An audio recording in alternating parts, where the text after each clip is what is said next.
Hey guys, Rob here with McDojoLife. In today's McDojo news, we're going to talk about why a martial arts instructor was recently put in jail for over 28 years. Let's check out the story.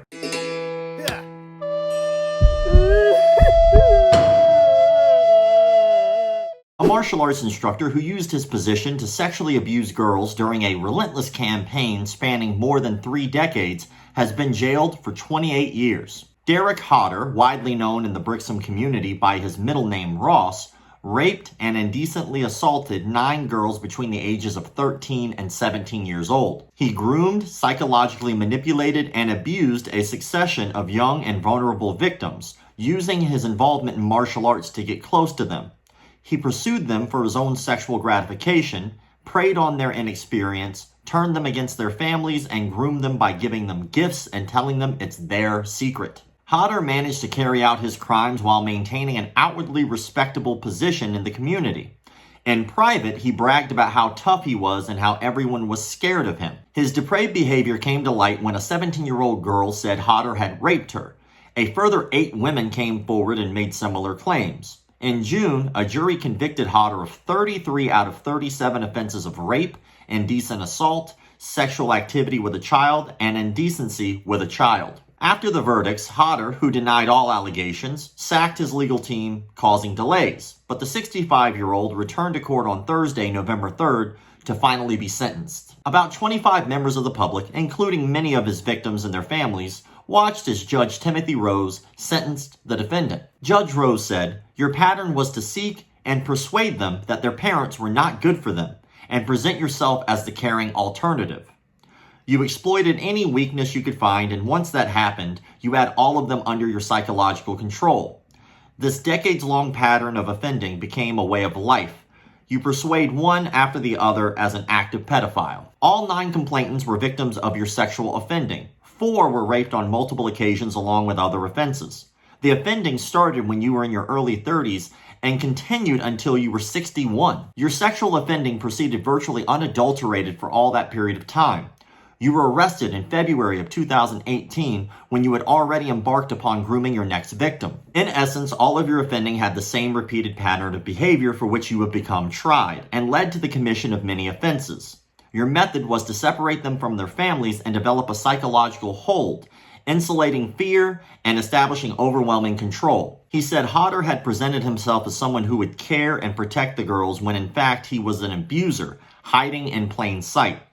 The judge paid tribute to the bravery of the victims for coming forward and police officers who investigated. He said Hodder had an insatiable desire to exploit children and young people.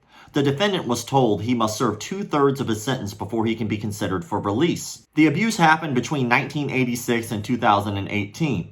Police began their investigation in 2018 when a 17-year-old girl made her allegations. Many of his victims said they came into contact with Hodder through the martial arts club he ran. Some of the girls told how the initial contact was through massages or shiatsu sessions, which became sexual when he removed their clothing. They often went to his club to boost their confidence, but instead were manipulated, groomed, and abused by a domineering Hodder. One woman said he gave her cannabis and boasted about how good he was at massages.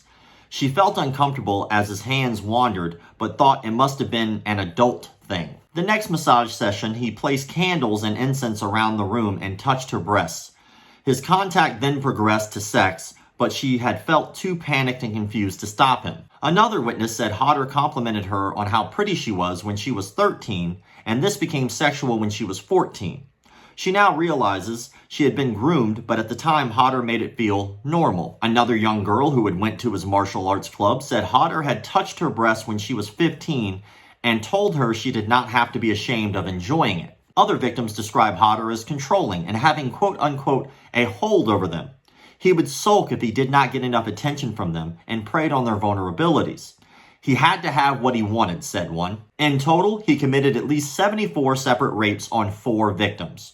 A previous trial in 2021 had to be abandoned after Hodder suffered heart problems part of the way through. His issues persisted during the 2022 trial, causing delays while he received medical treatment at a hospital. Hodder traveled to court from custody but did not appear in the dock to hear his sentence. There were audible gasps from victims' families in the public gallery on hearing that he was unwell. and Mrs. Rachel Drake, the prosecuting attorney, said that Hodder had made quote-unquote a cowardly decision not to attend. Mr. Kevin Hopper, the defending attorney, said the defendant was unwell. A video link was arranged, and he watched sentencing proceedings remotely. Lisa Cassidy, district crown prosecutor, said after the case, "I welcomed the conviction of Derek Hodder, who committed appalling offenses against young victims. His work as a martial arts coach gave him access to young children, and he exploited this over many years. He showed a clear pattern of abuse, grooming young girls, and encouraging them to distance themselves from the adults in their lives. I would like to commend and thank the victims for their strength in coming forward to support this prosecution and in telling what happened to them. The CPS worked closely alongside our partners in the police to build the strongest possible case against Hodder to ensure he was held responsible for these devastating crimes. The CPS is committed to delivering justice for victims of rape and sexual assault. We want every victim to have the confidence that their case will be fully investigated by the police, and that in every case where our legal tests are met, the Crown Prosecution Service will charge and prosecute." Senior Investigating Officer, Detective Inspector Jerry Godfrey said, "This is the outcome of a 4-year investigation by specialist officers within Torbay's Public Protection Unit who have worked tirelessly to ensure that the victims receive some sense of justice. While the sentence is significant and reflects the gravity of offending, it is not lost on me that the impact of Hodder's horrific conduct will have a lifelong effect on all of the victims involved. Hodder demonstrated he is a very dangerous human being, utilizing his position within the community and taking advantage of those young girls whose safe spaces were compromised by his predatory behavior. I commend the victims for their strength of character, resolve, and their ongoing support and trust within the investigation to seek justice. I hope that today's sentencing can provide them with a sense of closure and comfort that he can no longer harm them or anyone else in this aberrant way." Head of PPU, Detective Superintendent Sharon Donald, said, "Devon and the Cornwall Police are committed to supporting survivors of rape and serious sexual assault, and I hope the outcome of this investigation shows that time isn't a barrier. And no matter how long ago an offense took place, we will always fully investigate these types of crimes. I would urge any victims to please talk to us. We have specially trained officers who work closely with partner organizations to provide support to victims and witnesses through every step of the process, from the time of reporting right through the trial and beyond." The officer in the case, OIC Detective Constable Diane Gaze, said, "I am very relieved for all the victims and their families that this case has finally reached its conclusion. I have been the OIC for the whole investigation since the first victim came forward in 2018 and feel privileged to have worked with each of these brave women and to have achieved a sense of justice. Most of the victims were adults when they came forward to speak with the police, and it has been a difficult process to put themselves through. Their assistance was imperative to this investigation. I hope the courage that they have shown in supporting this process throughout might convince others in a similar position to come forward and have their voices heard." Lisa Cassidy, District Crown Prosecutor for CPS Southwest Rape and Serious Sexual Offenses Unit, said Hodder's work as a martial artist gave him access to young children, and he exploited this over many years. He showed a clear pattern of abuse, grooming young girls, and encouraging them to distance themselves from adults in their lives. I would like to commend and thank victims for their strength in coming forward to support this prosecution and in telling what happened to them.